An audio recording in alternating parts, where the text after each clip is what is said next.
how do you perform your very best on a consistent level, regardless of the pressure that you face? Which leads to the goal of my session. The gold medal performance by me for you is to give you tools and techniques specific to leadership behaviors that can help you help others be consistent top performers. One of the things that I've learned having to do most of my work virtual since last March is when you attend one of these kind of conferences, well, you have a psychological need for stuff. Everybody loves to get stuff. When you go to a conference, you want the free mugs, you want the pens, you want the travel bags, you want the clipboards. Virtually, I am going to give you stuff in the forms of tools and techniques. I'd like you to think about this in the context of what a leader's job is. The leader's job is to create the conditions so others can do their best work and then get out of their way and let them show you what they can do.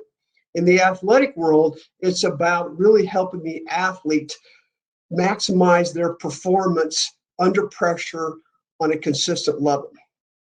Start with putting us on the same page about the context of effective leadership. Effective leadership is more about your behaviors on a daily basis, not necessarily this powerful vision or mission statement or any title you have within your sport organization or your own sport alliances that you're a partner in, a front office worker, or a coach. Leadership is a verb, which makes it about actions, and it is a contact sport. It's about the specific actions you take that I can see and hear. I don't always know what you're thinking, and I don't always know what you're feeling, but boy, I can see what you do and hear what you say, and from that, I make an impression about you as a leader, as a coach, for better or worse. The good news is, because leadership is about behaviors, it's a skill, and since you control your behaviors, you control how skilled you want to be as a leader or a coach. And let me give you that an example. In just a moment, I'm going to ask Megan to pull up a slide. This is an exercise I'd like you all to do. And what you're going to see is you're going to see a slide that has 5 rows of words on it. Every row has a word of a color like purple or black or red. It's all just words of colors. As you go left to right through each row, I want you to say out loud the color that's in print. So for example, the word might be red, but on the slide, it's printed in blue. So you would say blue because that's the color of the print. You wouldn't say the word red, which is what the word is. And I want you to just go as fast as you can and be as accurate as you can. Megan, go to the next slide and they can begin.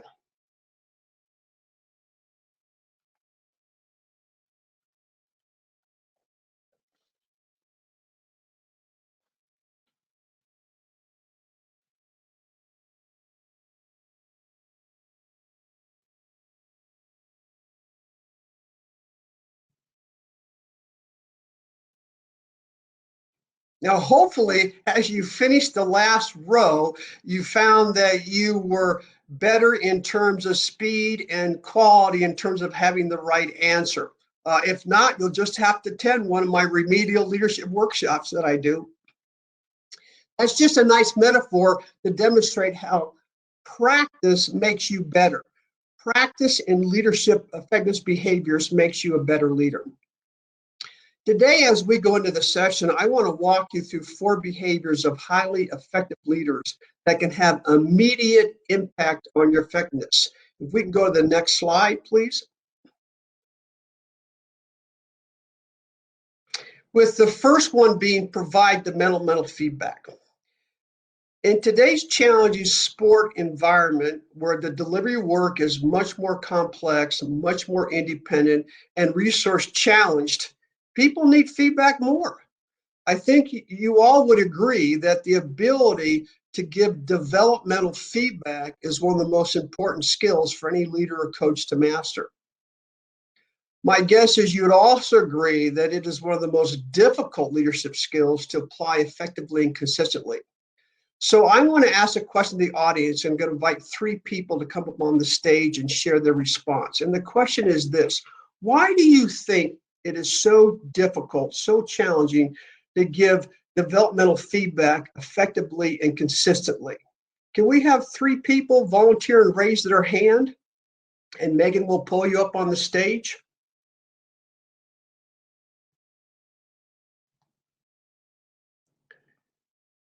And Megan, when we have some people, go ahead and respond. Sal, we'd love to hear from you. Hey, my one of my responses is that it's hard to be observable and see what people are doing all the time because you're doing your own job. Excellent, excellent point, Sal. How about someone else?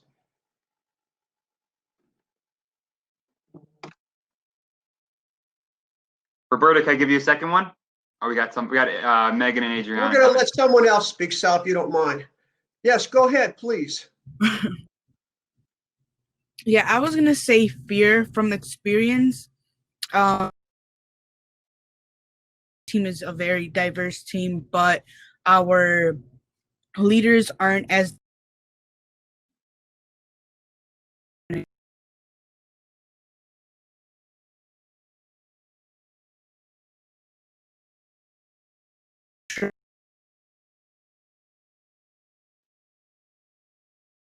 You're fading out a little bit, so I don't have you totally.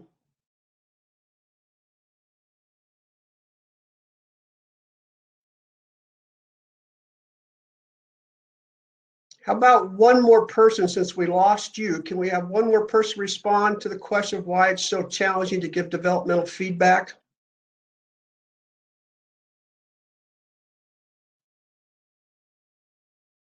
So we'll go with those 2 responses. Do we have one more? Blake, go ahead, please. Yeah.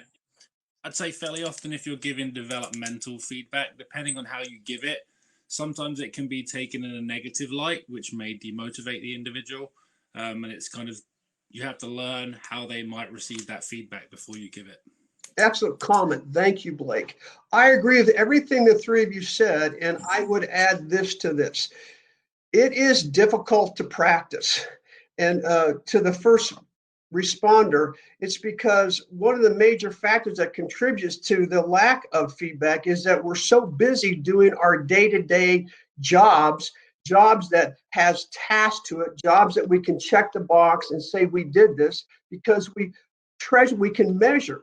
And developmental feedback is about those behaviors that aren't always measurable. I think with the second responder, I agree in terms of we generally don't do it consistently well, because typically what people need developmental feedback on is their interpersonal style. And depending on the diversity of the group, people might take it in different ways. Yet, people expect it, especially with different generations and competition at work these days. It seems like everybody has a need for feedback. But because you don't always know how they're going to receive it, it can be challenging to give it. And then lastly, I would say that it could be a great tool for handling difficult conversations. And when I think about a difficult conversation, the way I define that is it's where opinions vary, emotions run high, but yet behavior needs to change.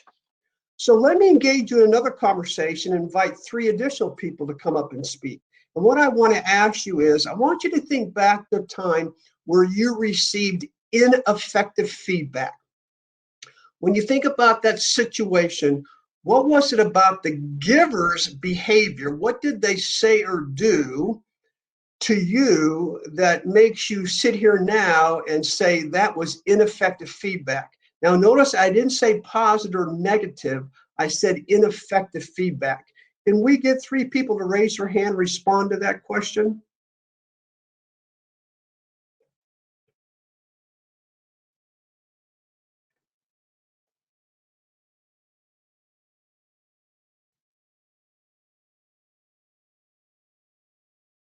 Anybody like to respond?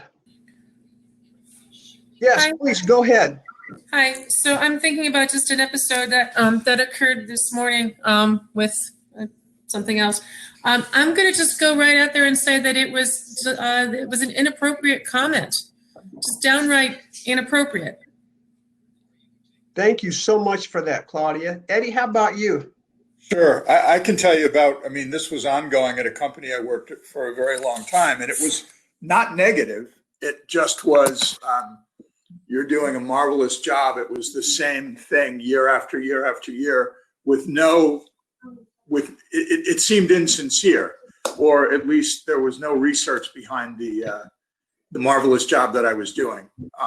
Yeah, it felt like a routine. Thank you, Eddie. And Erica, how about you? I've just noticed that it wasn't the right person that was giving it. It wasn't the person that knew what I was doing on a day-to-day basis. It was, okay, but it wasn't effective. And I would agree with all that you said, and I would simply add this to what you said. I think what's challenging about ineffective feedback is oftentimes it is neutral in terms of non-impactful. It doesn't promote me to think about behaviors I want to continue doing or start or stop doing. It reminds you, I go to a chiropractor, let's say, and it's been 3 months since I went and had an adjustment. And I'm on the table and I say to the doctor as he's adjusting or she's adjusting me, I say, how am I doing? I'm looking for feedback. And he or she says, well, you're holding your own. I don't know what to do with that. Does that mean I can start swimming more? Can I lift more weights? Can I play more golf? I don't know what to do with that. So that neutral feedback doesn't help out. In addition to what you all said about, general comments like marvelous, got the feedback from the wrong person, it was inappropriate. We need a model to help us deliver feedback that is both totally kind and totally honest, that leads to a coaching conversation where you and the receiver engage in a conversation about, if it was something positive, where could I do more of this? If it was negative, it had negative impact, what would look like to do it differently? What do I need to do more or do less of? So I want to introduce you to a model. If you'll go to the next slide, please. Model called Sarah. And Sarah is a developmental feedback model that you can use in order to help someone understand and accept developmental feedback. The first part of the Sarah model is the S for situation. And this is all about anchoring the feedback in time and place. It represents factual data. It helps the receiver sort of put a context around where you're going with the feedback. And it's kind of the first hook where the receiver says, oh, I know exactly what you're talking about. It should be described in such a way that both you, the given receiver, can actually visually replay that scenario in your minds. And that makes being very specific important. It's something like yesterday morning while we were inspecting the field, last Monday after lunch while we were walking with Cindy to the parent meeting, today, first thing in the morning when I was at the coffee machine. This is usually pretty typically easily to get because it's factual data, but it is that first hook that receives your attention where they say, I know exactly what you're talking about. Then the second part of that, the A, is action. It sounds easy, but this can be quite challenging to record. And this is where you want to tell the receiver what they did in words that no one can argue with. These are the things that the person said or did, and it's still a piece of factual data. That means you have to be very specific in what you saw the receiver do or not do. And it's not labeling the behavior. You don't say things like you were rude, positive, disruptive, strategic, but you're very specific about describing what were they doing that made you come up with the word rude?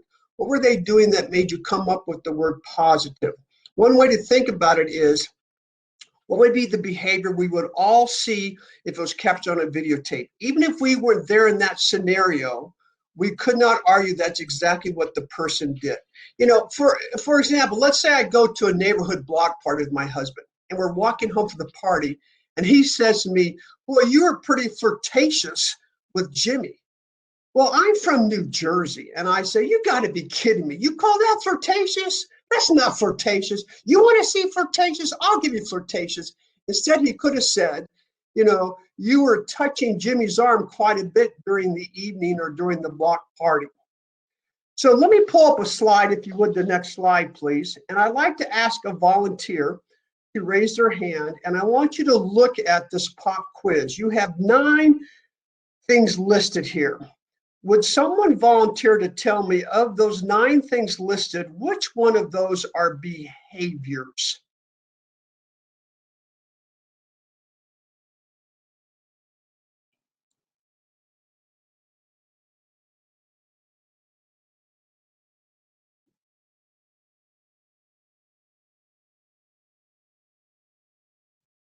One volunteer, what would you say are, which one of these are behaviors?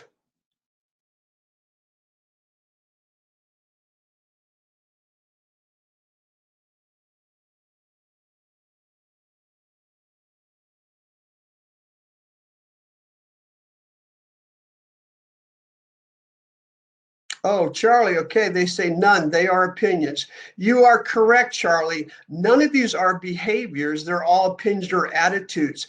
But this is what happens when we get to the action part. We have to make sure we don't judge the behavior. If you say very aggressive, you need to describe that the person was interrupting you, putting their index finger in your face. Look at the word arrogant. You don't say arrogant, you say you're always using I statements. You take credit for other people's work. You always interrupt and recircle the conversation back to you. You want to describe the behavior. So if we go to the next slide, please.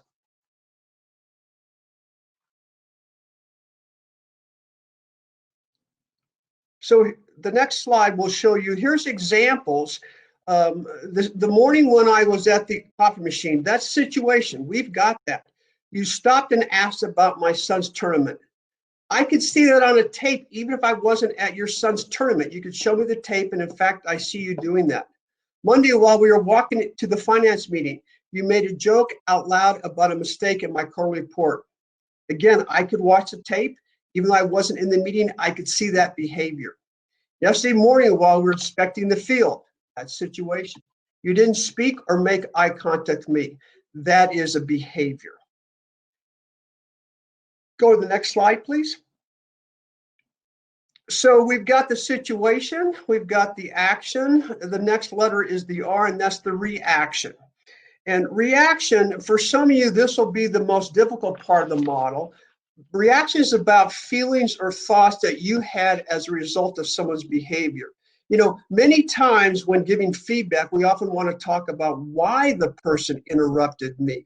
And you say, so the situation was during the Monday morning coffee break conversation. Action was you interrupted me. Reaction was you must have been frustrated with how slow I was responding to your question. I don't know why you interrupted me, but I know my reaction was I felt discounted when you did that. Key being, what did you experience, feeling or thinking, when the person displayed that behavior? This is about you relaying the impact of the person's behavior had on you. This helps the receiver to not become defensive because they can't talk you out of how you felt. To do the reaction part effectively, you usually start the statement with I felt or I thought, and then the third word needs to actually be the feeling or thinking word. It can't be I felt you, I felt that. So if we go to the next slide, I'll give you some examples of this.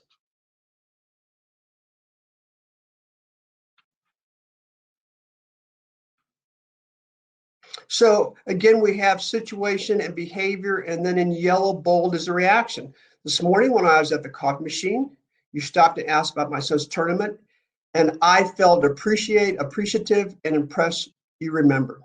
Monday, while we were walking to the finance meeting, you made a joke out loud about a mistake in my quarterly report. I felt devalued and was embarrassed. Yesterday, while we were inspecting the field, you didn't speak or make eye contact with me. I felt concerned and worried. So this is some of the hardest work you'll do, but the most impactful, because this would then lead to the last part of the model. If you go to the next slide. This is that, which is the alternative behaviors. And this is where you have hooked the receiver by the situation. They know exactly what you're talking about. The behavior or the action, they can't disagree that that's what they did or said. And then you've shared your reaction, which they cannot own. And that should lead to a coaching conversation between the two of you. If it was something that was positive, hopefully you would then engage in a conversation about where this person could do more of this. Where else have you seen this? Where else could they try to do this? If it had a negative impact, you could talk about what would it look like to do it differently? How would you need to do things less or more of to control your behaviors?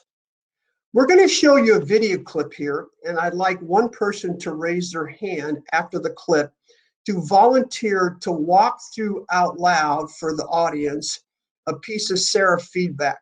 What you're going to see on the clip is there's a couple going into a coffee restaurant, and the gentleman is ordering coffee with the server.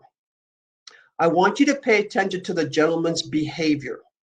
At the end of the tape, if someone would please raise their hand and volunteer, we'd like you to practice as though you were the coffee server person, and you want to give this gentleman a Sarah piece of feedback about his behavior. Okay, please roll the tape.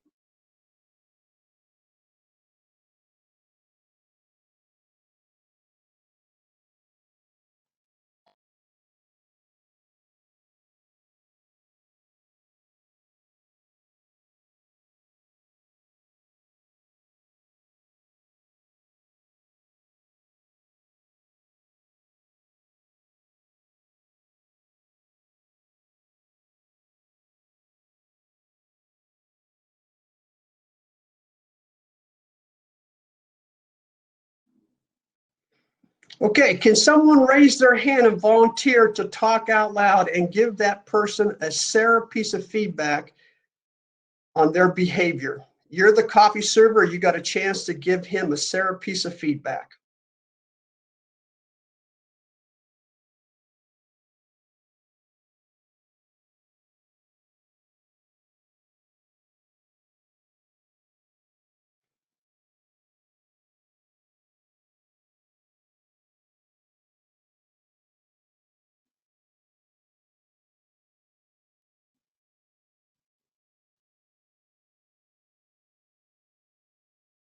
Looks like we have someone. Make sure you tune your camera on and your mic on. Yeah. Okay, Eddie, give it a shot. Yes, this morning, sir, when you were ordering your coffee, you made me feel devalued and embarrassed and ignorant by your lecture regarding the size of coffees. Okay, not bad. I give you an A- on that, Eddie. Okay. Here's how I would frame it around the Sarah model. Situation was ordering the coffee. The action was, you said I was stupid in 3 languages. We got to state the action. And then you had the reaction perfect. You know, I felt devalued, embarrassed. And the alternative behavior would be what? What would you want the person to do differently? To be more polite, and to be polite, actually, not more polite in the first place, and to explain why they struggled with the term venti as opposed to large, you know? Alternative behavior is say thank you, keep your mouth shut, and let me explain what venti is. Yeah. Thank you, Eddie, for participating. So let's go to the next slide, please, Megan.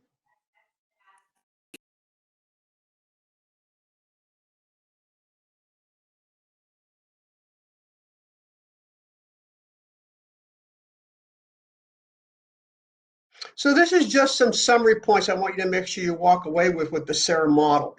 And you have access to a copy of all the slides I'm using today. But I think this will be a nice summary in terms of telling you to be specific, make sure that it's relevant. You really have to be able to, for credibility, be descriptive and non-judgmental. You cannot label the behavior because that just allows for debate from the receiver and to discount what you're saying. You make sure you're descriptive, and then always speak from the I perspective.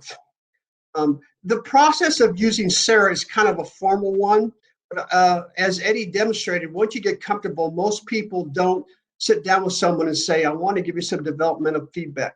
Situation was, action was, reaction was, alternative behavior. You'll probably just do it in general conversation.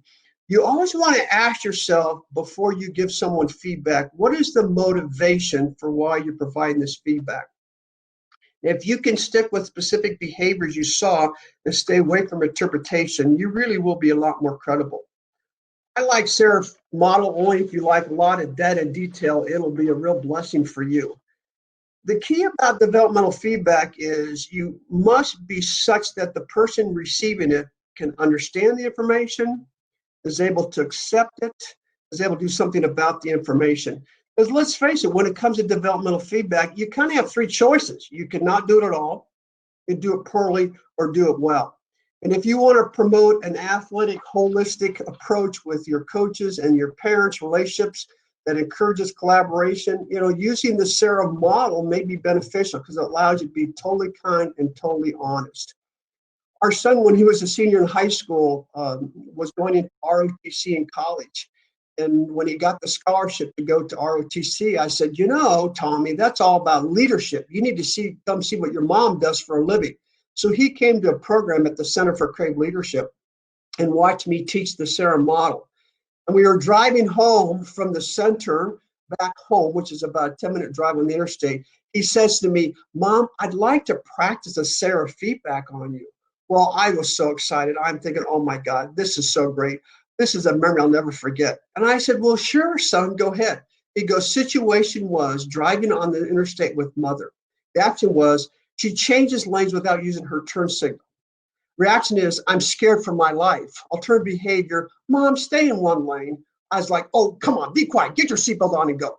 But he says when he went to ROTC and then to officer school, here he is in the Army at 24 years old, an officer with people under him that are 32, 36. He said it was the Sarah model that helped him get the most credibility.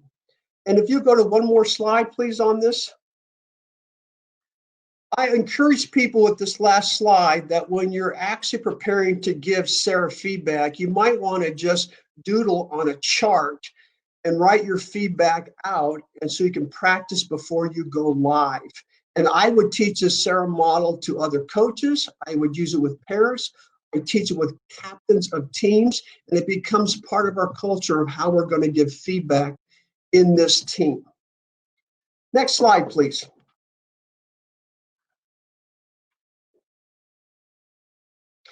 The next behavior is tackle the tough stuff. This is in reference to helping someone who is struggling, not handling the pressure of the task, probably likely losing confidence of the task at the job, the field, and competition, and yet you need them to step it up and deliver a high quality performance. So this technique is called, if you go to the next slide, please.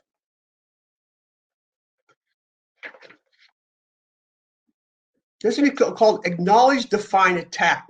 I spell it out because some of us recognize ADA as the American Disability Act.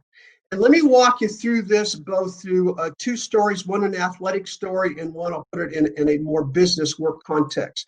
So I played collegiate basketball at Montclair State, and it was in the 1900 years. And Montclair State, Immaculata College in Connecticut, Queens College, New York City were probably the three best women's programs in the country. I'm 6'2". I played center. I weighed in about 185, and I was the shortest center in the East Coast. I played against women that were 6'4", 6'5". We're playing this one college, and their center was 6'10", and she weighed 235. And while we're warming up for the game, my coach is watching me warm up. Typical basketball, we have two lines. We're running layups. And I kept looking down the other end of the court, watching this 6'10" female player. She would intercept passes with one hand like a vacuum hose, and she would just stuff the ball in the net.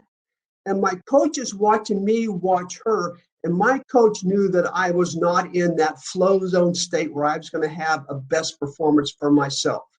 And so she called me over, and in about 10 minutes, she took me through this concept of acknowledge, define, attack. First thing she said to me was, how are you feeling? Because you perform the way you feel. And I responded and I said, I feel really scared. I'm a nervous wreck and I'm very uptight. And this is me describing my truth of how I'm feeling, because that's what's driving my behaviors. If you want to change a behavior, you got to first acknowledge it. And so she goes to the next step and she says, define for me, what are you scared about? I said, scared? Oh my God, coach, look at her. I may have a career-ending injury. I may never be able to have kids. I don't know why I said that. I wasn't even involved in a relationship, but I was just so scared of her. And she says, and why are you so nervous? I said, I'm nervous because it's just not me here playing. I got my parents, my grandparents in the stands. I don't want to embarrass anybody.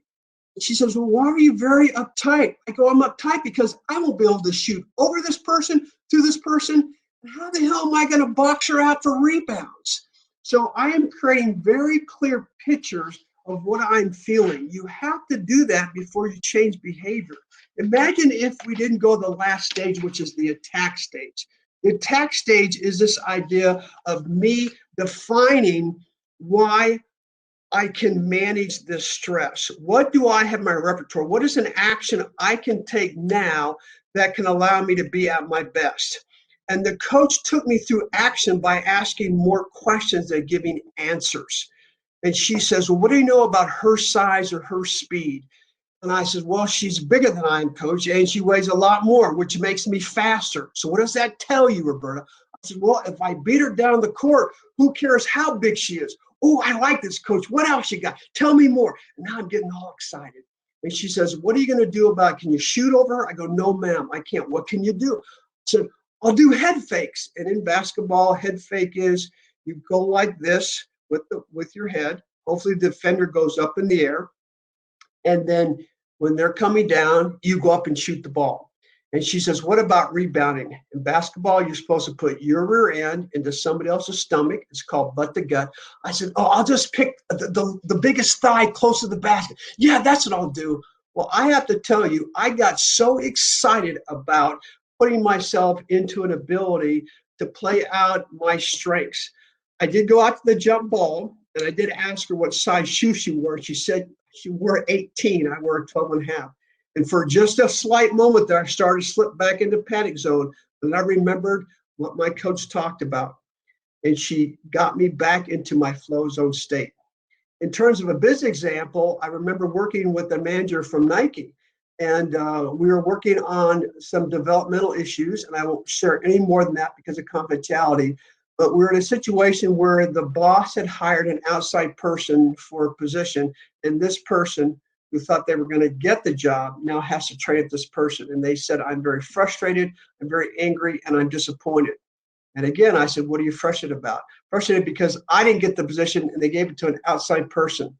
Angry because I have to now train that person up. And I'm frustrated and mad because my boss doesn't realize how much work I do. The attack part came with us defining what are some actions he could take now that would put him back into a flow zone state. And he said, well, I could ask someone else to train the person. I could take time to get to know this person. I could practice leadership behaviors that would allow me to excel in another area of my job. I could ask my boss for more regular performance. I could advertise my work more effectively with my boss. So we made an action plan. I will tell you this about acknowledge, define, attack. By the time somebody needs you to guide them through that, they're in a place where they're emotionally driven on a negative side of their brain where their performance either is on the panic zone or on the flat zone. And it requires you as their leader, as their coach, to ask more questions, give answers that get them to identify what they're feeling. But you can't stop with just acknowledge and define, because if they say, I'm nervous, and then you say, why are you nervous? And they explain why they're nervous, and you say, I can't believe you're nervous, you shouldn't be nervous. Well, now I'm nervous about being nervous. You have to go to the last stage, which is the attack stage, where you actually define the behaviors they could do now that would then change the way they're feeling. Next slide, please.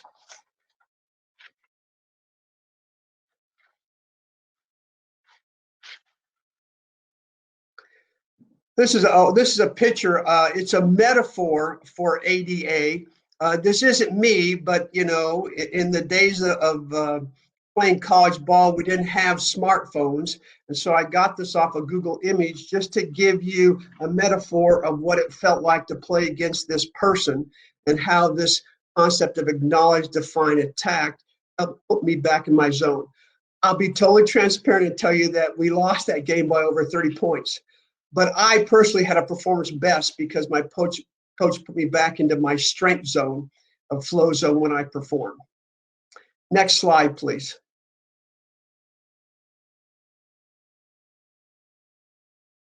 The next technique is keep your ego in check, and this is done through your decision-making process. Decision-making is one of the most critical aspects of leadership, and we all know that leaders, coaches, you are judged by the decisions that you make. The research shows, however, that how you come about making a decision is just as important as what decision you made. Next slide, please.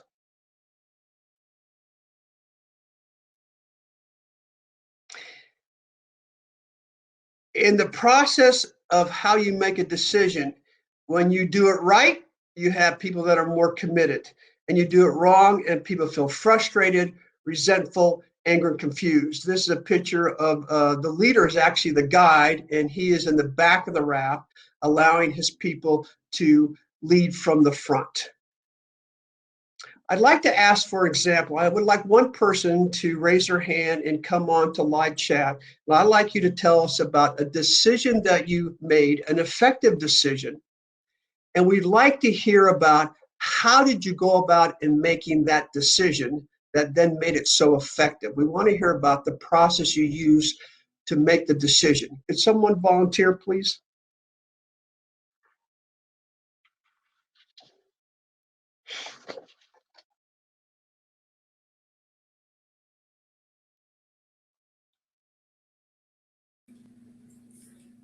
Yeah, please go ahead, Claudia. So the example I'm going to give relates to our winter program that we made available for our adult members at my rowing club. I found this program that was very good. It's called Faster Masters. And the way I went about making it effective for the club was I enrolled certain key people, and I approached it as a team to build a sort of a critical mass to research it and then bring it to the rest of the board for approval. And it was the team element. So it wasn't just coming from me, but I had other voices that were working with me, and that's what made it effective. Yeah, that is a great example. Thank you. And I will bring that back into the conversation. Thank you very much. The key to the success of how you make a decision really should be focused on three primary goals. Number one is you want to make the highest quality decision. You want to produce the highest quality decision, and that makes it based on fact, not feelings. It's a measurable decision. It's usually when you have choices, and the key is it's all about the most right answer. Simple example, you're going to buy a new TV for Christmas. You go to two different stores, you know the brand you want, you know the size you want. Both stores have the TV. They both have the same warranty. One store is offering a 20% discount. That's the obvious right answer. You buy it at the discounted store. That is the most right answer. That's the first driver of how you come about a decision. The second driver is time. You want to achieve decisions in the shortest possible amount of time. Most people want a decision made without undue delay. And the third part about this is acceptance. Even if you make a correct decision in terms of quality, the most right answer, it may not be accepted by the group it affects. Acceptance is about avoiding damage to long-term morale, meaning you want those that have to implement the decision to have the necessary enthusiasm and commitment required to carry it out. The decision without undue necessary damage to your culture you either have created or you're trying to create, because culture eats your strategy for breakfast every day.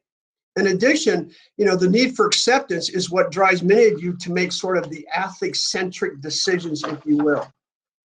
When considering the level of acceptance you need, you want to ask yourself, do you need compliance or commitment? If you want a high level of enthusiasm, creativity, buy-in, you want commitment. But if you know the decision is not open for debate, everyone needs to follow it, everybody would do it, you just need compliance. It's just like we have drug testing. You don't have to have acceptance to say we're going to give everybody their birthday day off as a paid holiday. You don't need commitment on every decision or you'll fry everyone out. If you protect quality, time, and acceptance, you'll increase the chances of effective and efficient implementation of decision making, and that'll keep your ego in check because then decisions aren't always about you. So next slide, please.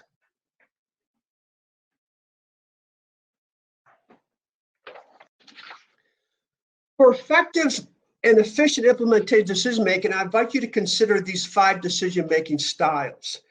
D1 is a directing kind of style where you're relying completely on your own judgment. You understand the situation. You have all the information you need to make a high-quality decision. You're seen as the expert. You know, be accepted. The buck stops here. Just save time. See it my way. It's the new gold rule. The person with the most gold makes the rule. You decide alone. D2 is more of a fact-finding decision-making style where you know you need certain information to make the right decision. So you actually go out to other people, select people, and you gather more information so that you can make the highest quality in the shortest amount of time with the high accepted decisions.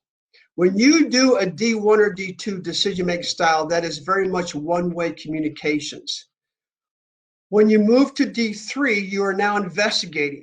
Now you realize that you need not just information from other people, but you want their opinion. You want their perspective. You're still going to make the decision alone, but you actually gather more information and suggestions as a course of action from other people. D4, now you're going to make a decision, but you're going to make it with the group's impact. So now not only do you want to hear other people's opinion, but you want it in a group setting so that everybody gets to hear what everybody else is thinking and gets to hear what everybody else's perspective is. Somewhat towards what Claudia was talking about.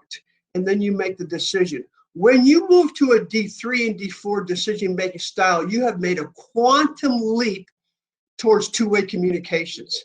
Then D5 is teaming, where you turn to the stakeholders and everybody has an equal say decision, and we're going to make it on a consensus basis.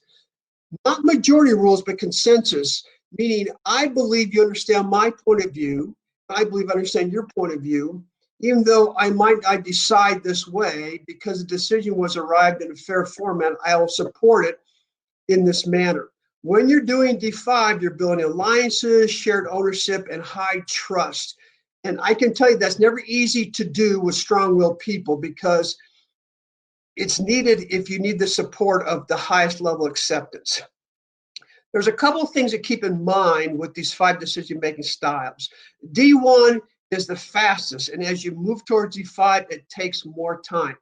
However, a fast D1 bad decision may end up costing you more time and resources and not protect quality or acceptance.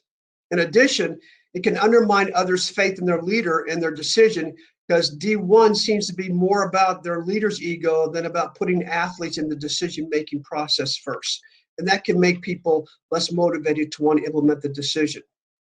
And, you know, let's be honest here. Sometimes you make a D1 decision, it takes the same amount of time to sell folks on it as it would be if you did a D4, D5, where you'd get more buy-in.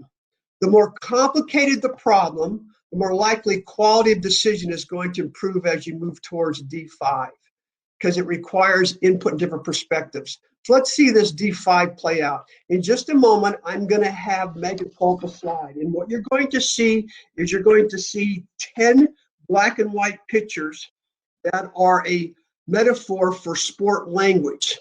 Like in football, sport language might be touchdown. In boxing, a piece of sport language is knockout. I don't want to know the name of the sport, but I want to know what the sport language is. And we're going to use the general chat where you will type in your answers. You can simply say the number of the picture you're talking about and give me your answer, and I will tell you whether it's correct. And we want to get through all 10 of these as fast as we can. So Megan, go ahead and pull up the slide, please.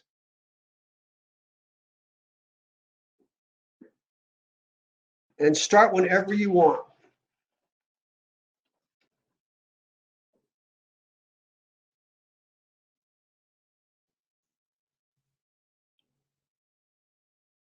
Just type in your answer. 10 is correct. That is bullpen. You've got that correct, Veronica. You've got 10 done. 1 is bench warmer. That is correct, Melissa. Number 4, stolen base. That is correct, Brianna. Karen, that is correct. 7 is hole in one.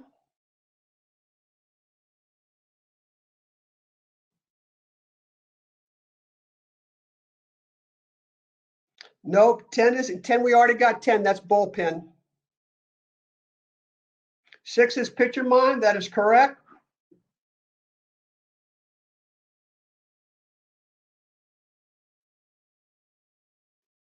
Number 4, stolen base. We've already got that, Karen.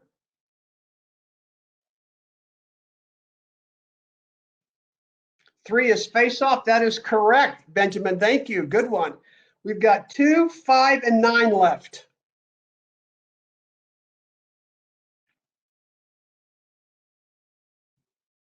Two is foul ball. That is a good one, Karen. Most people don't get that. Way to go. We've got number 9 left. We've got half court, number 5. That is correct. Thank you. And number 9 is puppy 9. That is great. Excellent. You got those all right. So what's interesting about this is, you know, we needed everybody to do this. I mean, how long would it take any one of us to get all 10 of these correct? Some would say a long time, never. So that is the value of that D5. It has its place. And it sounds like Claudia moved towards a D4, D5 in her decision making of how she came to that process. If we can go to the next slide, please.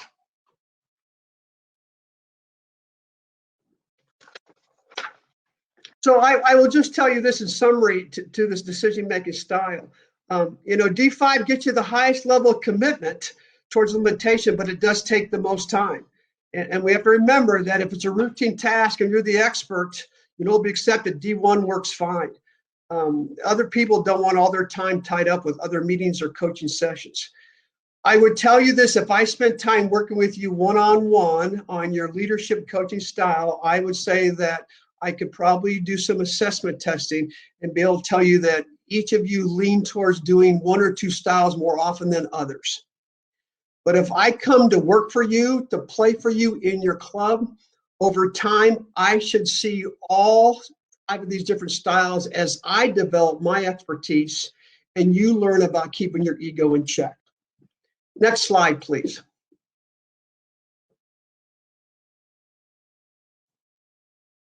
Last technique is remain calm under pressure. Would you go to the next slide, Megan, please? This is what's so interesting about calm under pressure. Think about it like this. You have 2 leaders to choose from. You have 2 different clubs that you might sign up your child to go and play for. Both leaders, both coaches, both owners of the club have same educational background, similar experience, similar track record. They're both subject matter experts, but one is calm and one is out of control and agitated. Who are you going to pick? Nobody picks Hamburger B. And given the world we live in, we live currently in what's called a VUCA world. VUCA, V-U-C-A.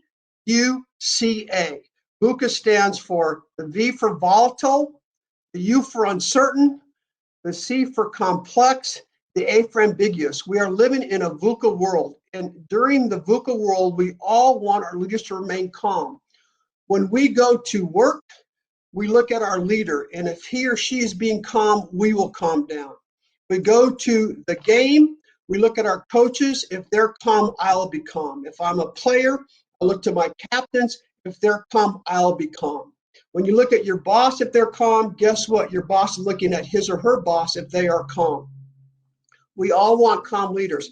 I know I tend to be sort of a white knuckle flyer on planes. When I get on a plane at the Colorado Springs airport, we walk down a tarmac, usually have small planes, so I bend my head to walk into the plane, and there's the flight attendant standing there. Before I turn to the right and find my seat 17F, I look to the left in the cockpit. And I can tell you this, I want to see 3 things. I want to see 2 human beings in the cockpit, not just one. I like to see a little bit of gray hair because that makes me think of experience. And I want to see calmness. If I see those 3 things, then I will be calm. And there's another part about being calm that I want to make sure you understand. And if you go to the next slide, calmness is related to your brain activity. So on this slide, you're going to see a picture of the brain. Inside your brain, you have about 100 billion neurons. Those are those red lines. And those are the electric currents that fire up that then decides what the brainstem does in terms of your activity of your body and your mind. In the back of your brain, you will see there is 80% of those neurons, electric current sits in the back of your brain right here. This is called the cerebellum. When that is activated, you're in that flow zone state. And we all know what flow zone state is. You're working hard, but it seems easy. You could play this game for 5 more hours. It's like you're outside your body, just letting things happen for you. If we go to the middle of the brain where it says the amygdala, you can see those 2 little circles.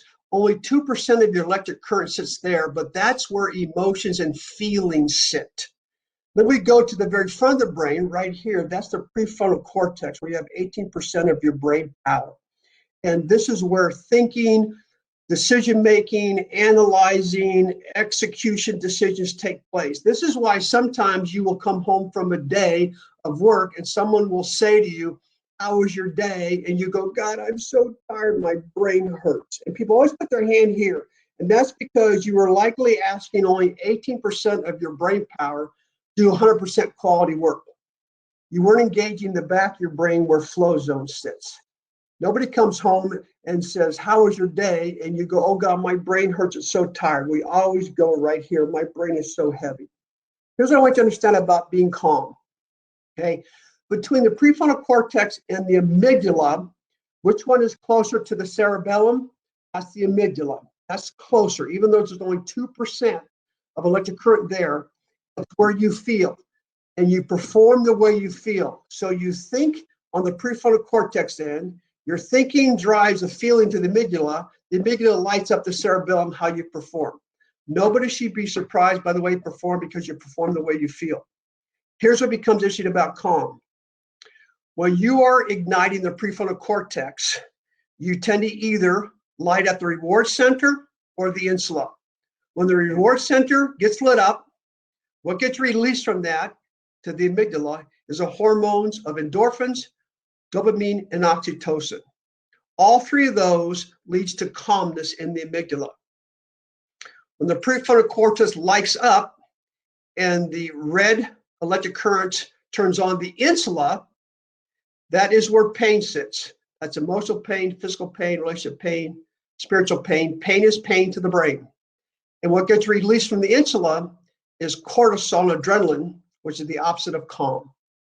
So you need to control and be a calm leader. Next slide, please.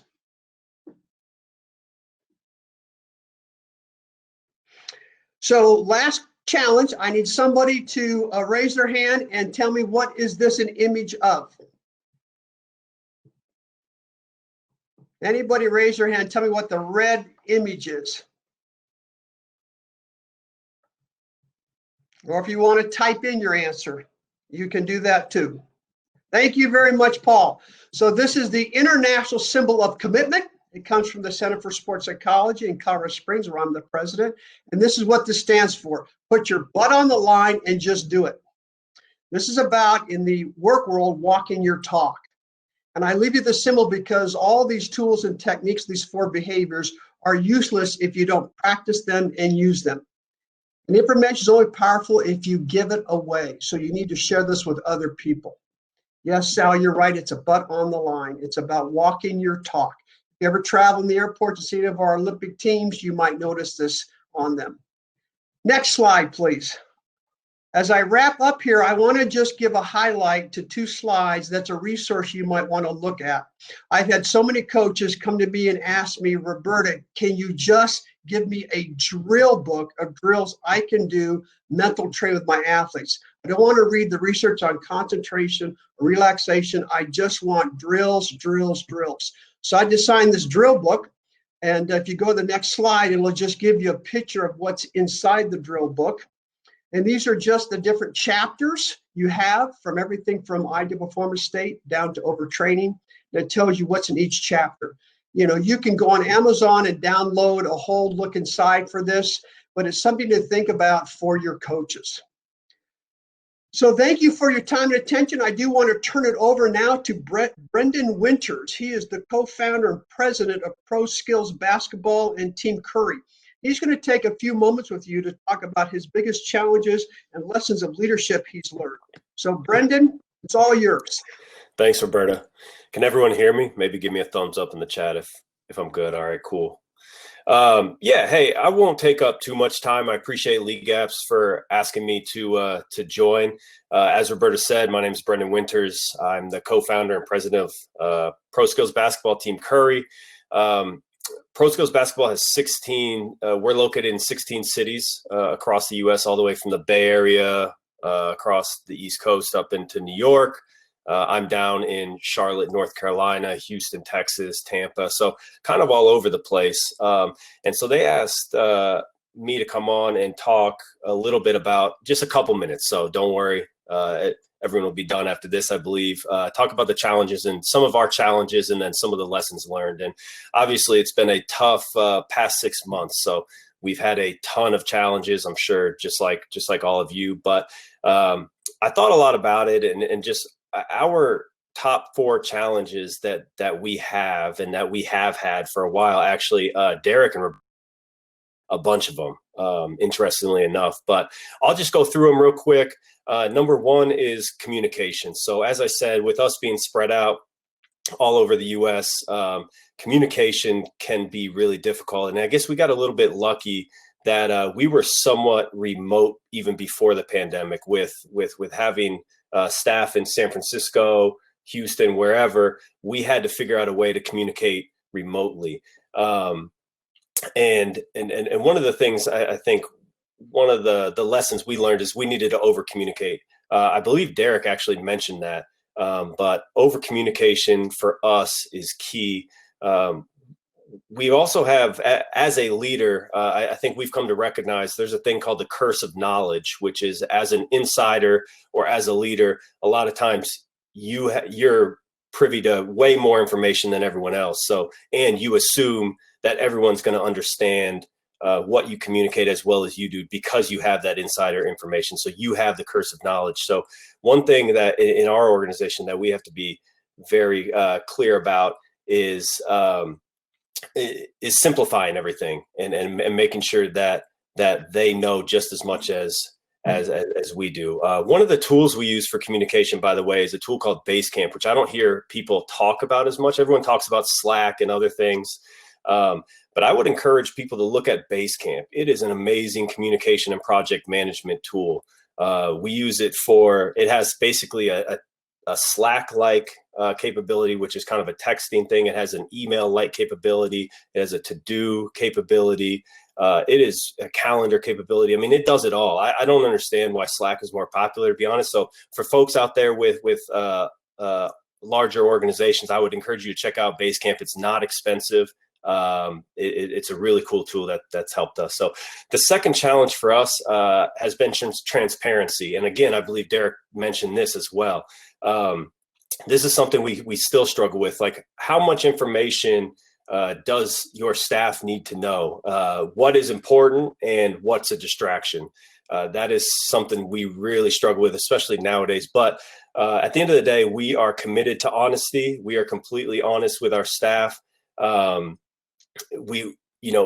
it is a difficult situation to be in as a leader about what information to relay and what to potentially hold back. But the biggest tool I think, or lesson we've learned, is just it's like Simon Sinek's book, Explain the Why. That's all we do. When we're transparent, when we have to talk about hard things, we just talk about the why behind everything. So our third challenge is culture, which both Derek and Roberta talked about.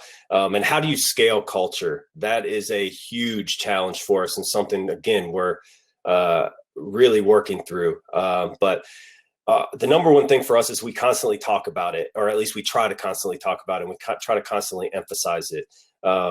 Another thing kind of goes back to the idea of simplicity in language and process. Don't overcomplicate things. We actually recently just changed our mission statement because a few years back, I think we met someone, one of our mentors, and helped us develop a mission statement. This is a number of years back, actually, and it was just wordy and it was overcomplicated. And we just, in order to make our culture become more clear, we thought the first thing we need to do is, like, everyone needs to be able to remember the mission statement and understand. So we changed it. And our mission is just to change the culture of youth basketball. That's it.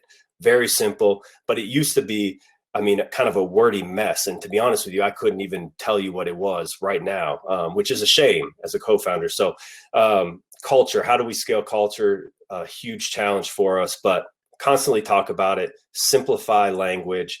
For us, it started with our mission statement. The fourth thing, performance management, which Roberta just talked about a lot about, and it also relates to culture. A struggle we currently go through is kind of culture versus performance, right? And do you ever sacrifice one for the other? And a lesson we learned is no, you don't. And you especially don't ever sacrifice culture for performance. Just because you have a high performing staff member, you don't allow that person, if they're not a culture fit, to just for the performance to justify that not being a culture fit. So, if you have an energy vampire on your team, that he or she is going to bring the whole team down. Another thing with performance management that we're trying to get better at, and LeagueApps helps us a little bit with, is on the data side, making more objective decisions, or managing people based more on objective information versus subjective information. Obviously, there's going to be a ton of subjective factors, I think, that you need to take into account, but we really are trying to rely more on data to give us the overall objective picture, which is the point. So, and the last point on kind of performance management is something we've done a lot more lately is delegate big projects. So right now we're focused on our 2021 tryouts, which happens kind of very late winter, early spring. We'll see what happens this year, but we've actually delegated one of the people on our team to lead that whole project. And when we gave that person permission to pull in whoever, whenever, where needed. And it's been amazing. It's taken so much off my plate and so much off my co-founder's plate. And this person has really stepped up. So delegation is another big thing, but not just the little stuff. We're actually starting to do more and more the big projects. And of course, we'll have weekly check-ins to make sure it's going well, but that's been amazing. So the 4 challenges: communication, transparency, culture, and performance management. We are not experts by any means. We are constantly learning. But those are some of the lessons learned. So I'll leave it with you guys, and appreciate LeagueApps and inviting me beyond, and best of luck to everyone.